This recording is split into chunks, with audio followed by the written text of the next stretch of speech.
भाई राम नाम कहते रहो, और भाई राम नाम कहते रहो, और धर रहो मन धीर, और कारज वही संवारी है, सीतापति रघुवीर सियावर रामचंद्र की जय। देखल जा आज का समय जौन कहता वही समय के बारे में लिखल गई बा कुछ रचना। आप लोग के अगर ये अच्छा लगी तो एक लाइक कर जाए। और कहे मुनि राम जी से, और कहे मुनि राम जी से, राउर महिमा अपार बा। कहे मुनि राम जी से, राउर महिमा अपार बा। कहे मुनि राम जी से, कहवाई बाजल बाजा, अरे कहवाई बाजल बाजा, कहवाले सुनात बा। कहवाई बाजल बाजा, कहवाले सुनात बा।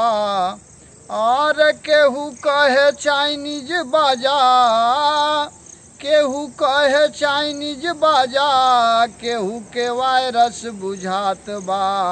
कहे मुनि राम जी से, और कहे मुनि राम जी से, राउर महिमा अपार बा। कहे मुनि राम जी से, और केवनी नगरिया का वज्र बड़ा भयानक बुझात बा। केवनी नगरिया का वज्र बड़ा भयानक बुझात बा। चारों ओर हाहाकार भइल, और चारों ओर हाहाकार भइल, करुण रुंदन सुनात बा। कहे मुनि राम जी से, और कहे मुनि राम जी से, राउर महिमा अपार बा। कहे मुनि राम जी से, आर चांडुल का बाजा सारा विश्व में गनगनात बा। चांडुल का बाजा सारा विश्व में गनगनात बा। और केहू निगेटिव केहू, और केहू निगेटिव केहू पॉजिटिव कहत बा। मेड इन चाइना हवे, और मेड इन चाइना हवे, और कोरोना ही कहत बा। मेड इन चाइना हवे, कोरोना ही कहत बा।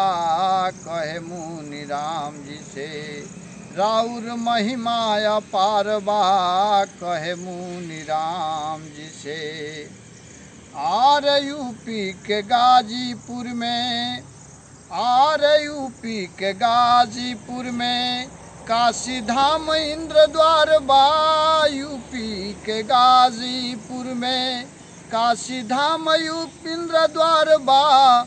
और तुलसी कुंज बाटे जहाँ, और तुलसी कुंज बाटे जहाँ, निर्मल मकान बा।